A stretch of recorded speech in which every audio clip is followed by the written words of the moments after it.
እስራኤልና ኢራን በጦርነት ቀጥለዋል። ተከታታይ ጥቃቶችም እየተለዋወጡ ነው። ሁለቱ ሀገራት ምላሽ መስጠታቸውን እንደሚቀጥሉም ዝተዋል። ይህ ውጥረት ከዚህ ቀደም ታይቶ በማይታወቅ መልኩ እየተባባሰ መጥቷል። የእስራኤሉ መከላከያ ኃይል ዛሬ ባወጣው መረጃ የኢራን የኒኩሌር መሰረተ ልማቶች በድጋሜ ማጥቃቱንም ተናግሯል። በዛሬው ጥቃት ከመሬት በታች ያሉ ቦታዎች ጭምር ያጠቃ መሆኑንም ተናግሯል ሲል ኢየሩሳሌም ፖስት አስነብበዋል። የዓለም አቀፉ የኒኩሌር ተቆጣጣሪ ዋና ዳይሬክተር ራፋ ጎርሲስ እንዳሉት ኢራን ከመሬት በታች የነበረውን የዩራኒየም ምርቷን መውደሙንም አረጋግጠዋል። በጥቃቱ ከመሬት በታች ተሰርቶ የነበረው መሰረተ ልማት መቋረጡም ተዘግበዋል። ኢራን በበኩሏ ዛሬ ሰኞ ጠዋት ባደረገችው ጥቃት 8 ሰዎች መግደሏንም ተናግራለች።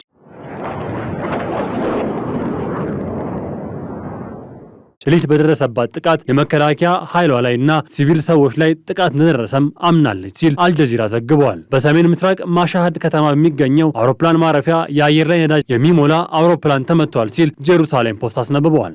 የኢየሩሳሌም መከላከያ ሰራዊት ለኢራን ሕዝብ በማህበራዊ ሚዲያ ላይ በፋርሲኛ ወይም የኢራን ቋንቋ ጽፎ ኢራናውያን ለራሳችሁ ደህንነት ሲሉ ከሁሉም የጦር መሳሪያ ማምረቻ ቦታዎች እንዲርቁና ተለዋጭ ማስታወቂያ እስከሚተላለፍ ድረስ እንዳይመለሱ ማስጠንቀቂያ ጽፎ ማሰራጭተዋል። በሰሜናዊ እስራኤል በኢራን ጥቃት ሳቢያ የአደጋ ጊዜ ምላሽ ሰጪዎች ሰዎችን ፍለጋ ላይ ናቸው።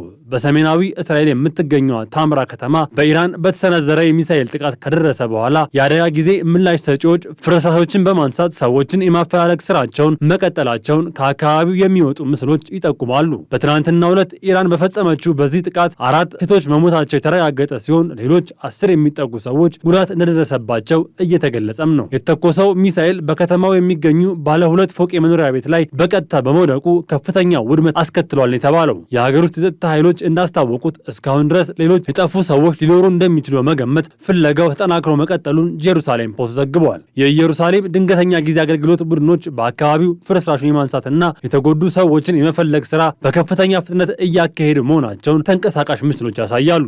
ይህ ጥቃት የተሰነዘረው ኢራን በአጠቃላይ 3 ዋና ዋና የሚሳኤል ጥቃቶችን አርብ ምሽትና ቅዳሜ ማለዳ ላይ እስራኤል ላይ ከፈጸመች በኋላ ነው። ሌላኛው ጥቃት መሆኑም ተነግሯል። በኢራን ላይ የተፈጸሙ ጥቃቶችና ጉዳቶች በርካታ ናቸው። ከትልቅ የጦር አመራሮቿን ከመጣት ጀምሮ በርካታ ጥቃቶችም ደርሰውባታል። እስራኤል የቴህራን ከተማን ጨምሮ በደርዘኖች የሚቆጠሩ ኢላማዎችን መምታቷን መገለጹም ይታወሳል። የኢራን መገናኛ ብዙሃን የጤና ጥበቃ ሚኒስትርን ጠቅሰው እንደዘገቡት ከሆነ እስከ እሁድ ቀን ድረስ 140 በላይ ኢራናውያን ሲገደሉ 900 ያህል ሰዎች መቁሰላቸውም ተዘግበዋል። እስራኤል በመጀመሪያ ጥቃቷ የኢራንን የኒውክሌር መሰረተ ልማቶችና ከፍተኛ የኢራን አመራሮችን ኢላማዎች አድርጋ ዓርብ ዕለት ማጥቃቷን አስታውቃ ነበር። የእስራኤል ጠቅላይ ሚኒስትር ቤንያሚን ኔታንያሁ በተባበሩት መንግስታት ድርጅት ዓርብ ጠዋት ተገኝተው ንግግርም አድርገዋል። በንግግራቸው እስራኤላውያን ጦርነት ያደረግን ያለነው ለመኖር ነው፣ ዘራችን ከዓለም ላይ እንዳይጠፋ ነው ብለዋል። የተለያዩ ሀገራት ወደ ኋላ ሊመልሱን ተባብረው ሰርተዋል። የቃል ኪዳኗን ምድር ለማጥፋት ብዙ ለፍተዋል። ኢራን አረቦች በአይሁዶች ላይ ለማነሳሳት ሙከራ አድርጋለች። ሐማስ እንዲያጠቃን ሽብር እንዲፈጽም ምክንያት ሆናለች። ሐማስ አጥቅቶናል ሲሉም ተናግረዋል። እየታገልን ያለነው ራሳችንን ለመከላከል ነው። ዓለም ሽብርተኞችን ለማጥፋት የሚያደርገውን ትግል ሊረዳን ከጎናችን ሊቆም ይገባልም ብለዋል። ኢራን ላይ ያደረግነው ይህን ነው ብለዋል። የኢራንን ጥቃት ኢላማውን ያሳካ ለመጠቃታችን ምክንያት የሆኑትን አመራሮች የቀጣ ነውም ብለዋል። ኢራን ከዚህ በኋላ ለጥቃት ከተነሳች ካሁኑ በከፋ መልኩ አጸፋዋን እንሰጣታለንም ብለዋል። ጦርነቱን አሸንፈናል፣ በአካባቢው የመኖር መብታችን አረጋግጠናልም ብለዋል። የተባበሩት መንግስታት የጸጥታው ምክር ቤት በህጉ ሀገራት የኒውክሌር ጦር መሳሪያ እንዲኖራቸው አይፈቅድም፣ እኛም ይህን ነው እያደረግን ያለነውም ሲሉ ተናግረዋል። ዋናዋን ኢራንን ከመታናት ትንሹ ሐማስና ሄዝቦላ ይጠፋሉም ሲሉ ተናግረዋል። ይህ ጦርነት ከመካከለኛው ምስራቅ ሰላም ለማምጣት የመጨረሻው ጦርነት ይሆናልም ሲሉ ተናግረዋል። እስራኤል በአብርሃም እምነቶች መካከል ሰላም እንዲፈጠር ብትሰራም ኢራን በአንጻሩ አረቡ ዓለም በእስራኤል ላይ እንዲነሳ ሞክራለችም ሲሉ ተናግረዋል። የኢራን መንግስት በምዕራባውያን ሚዲያዎች ላይ በጣላቸው ገደቦች በኢራን ውስጥ ተገኝቶ ዘገባ ማቅረብ ባለመቻላቸው በእስራኤል ጥቃት የደረሰውን ጉዳት በትክክል ለመዘገብ አስቸጋሪ እንደሆነ ቢቢሲ ዘግበዋል። ኢራን በእስራኤል ላይ የፈጸመችው ጥቃቶች እሁድ ምሽት በቴል አቪቭ እና በኢየሩሳሌም ሰማይ ላይ ፍንዳታዎች ተሰምተዋል።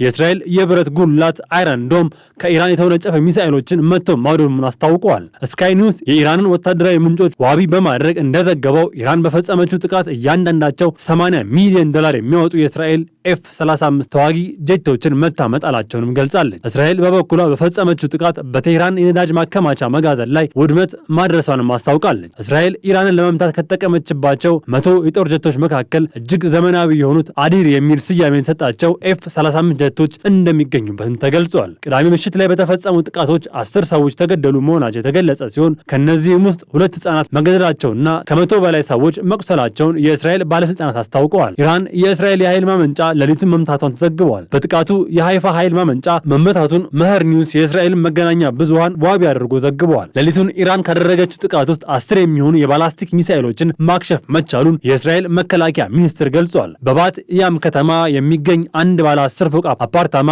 ማልዳ ላይ ተመቶ 6 ሰዎችን ለህልፈት መዳረጉ የተገለጸ ሲሆን ከሟቾቹ መካከል የ10 ዓመት ወንድ ልጅና የ8 ዓመት ሴት ልጅ ይገኝበታል የተባለው። በሰሜናዊቷ የአረብ ከተማ ታምራ ላይ በደረሰው የኢራን ጥቃት 4 ሰዎች መሞታቸው የድንገተኛ አገልግሎት ሰራተኞችና የአካባቢው ሆስፒታል ገልጸው የእስራኤል ጠቅላይ ሚኒስትር ቤንያሚን ኔታንያሁ የጥቃት ቦታውን ከጎበኙ በኋላ ኢራን ሆን ብላ ፈጸመችው የሲቪሎችና የሴቶች ህጻናት ግድያ ከፍተኛ ዋጋ ትከፍላለች ሲሉም አስጠንቅቀዋል። የኢራን መንግስታዊ ቴሌቪዥን ቴል አቪቭ፣ ሃይፋና ሌሎች ከተሞች ላይ በ10 ሺዎች የሚቆጠሩ የኢራን ሚሳኤሎችና ድሮኖች ማዝነባንም አስታውቀዋል። በተቃራኒው የኢራን የነዳጅ ሚኒስትር በቴህራን የሚገኘው የሻህራን የነዳጅ ማከማቻ እስራኤል በሰነዘረችው ጥቃት መመታቱን ተገልጿል። በአንጻሩ የእስራኤል መከላከያ ኃይል የቴህራን የጦር ሰራዊት ሚኒስትርና የኢራንን አገዛዝ የኒውክሌር መዝገብ የደበቀባቸውን ተጨማሪ ኢላማዎች ጨምሮ ከ80 በላይ ኢላማዎችን በሌሊት መጥቶ እንደነበርም አስታውቋል። በእስራኤል የመጀመሪያ ጥቃት በኢራን ላይ ስታዘንብ አስገራሚ ከነበሩት ነገሮች መካከል አንዱ የጥቃቷ ኢላማን አለመሳቷ ነበር። የኢራን ከፍተኛ ባለስልጣናት ስትገድል ሁሉንም ከመሃል ለይታ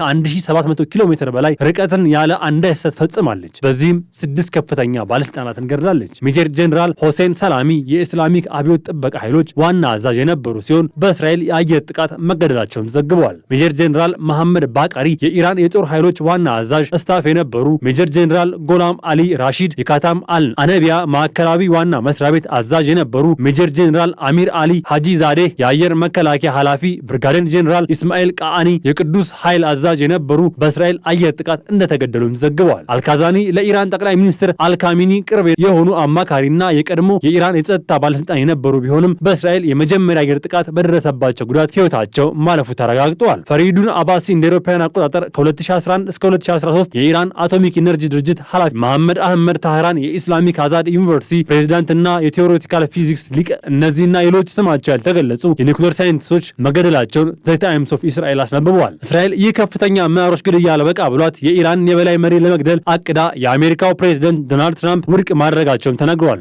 የአሜሪካው ፕሬዝዳንት ዶናልድ ትራምፕ እስራኤል የኢራኑን ጠቅላይ ሚኒስትር አያቶላ አሊ ሄሚኒን ለመግደል የነበራትን እቅድ ውድቅ ማድረጋቸው ባለስልጣናት ለእንግሊዙ የዜና ወኪል ቢቢሲ አረጋግጠዋል። ትራምፕ ለእስራኤል ጠቅላይ ሚኒስትር ቤንያሚን ኔታንያሁ ሄሚኒን መግደል ጥሩ ሀሳብ አይደለም ሲሉ ነግረዋቸዋልም ሲል ጽፏል። በእስራኤሉ መሪ ቤንያሚን ኔታንያሁና በዶናልድ ትራምፕ መካከል ውይይት የተካሄደው እስራኤል በኢራን ላይ አርብ ሌሊት ጥቃት ከከፈተች በኋላ ነው ተብሏል። ኔታንያሁ ከፎክስ ኒውስ ጋር ባደረጉት ቃለ ምልልስ ትራምፕ አያቶላ ሄሚኒን ለመግደል የነበራቸው እቅድ ውድቅ ማድረጋቸው ሮይተርስ መዘገቡን ቢጠየቁም በቀጥታ ከማረጋገጥ ወይም ከማስተባበል ይልቅ ጥያቄውን ሳይመልሱ እንዳለፉ ቢቢሲ ገልጿል። የእስራኤል ወታደራዊ እርምጃ ተከትሎ ኢራን በእስራኤል ከተሞች የመልሶ ማጥቃት እርምጃ እየወሰደች ነው። በትናንትናው ሌሊት በነበረው የሁለት ዙር ጥቃት ከ150 በላይ ባላስቲክ ሚሳኤሎችን ወደ እስራኤል መተኮሷም ተዘግቧል። እስራኤል የድንገተኛ አደጋ አገልግሎት በጥቃቱ ቢያንስ 10 ሰዎች መሞታቸውን አስታውቋል። ጥቃቱ ከ100 በላይ ሰዎችን ጉዳት እንደደረሰባቸው ቢቢሲ የእስራኤል የአገር ውስጥ የመገናኛ ብዙሃንን ጠቅሶ ዘግቧል።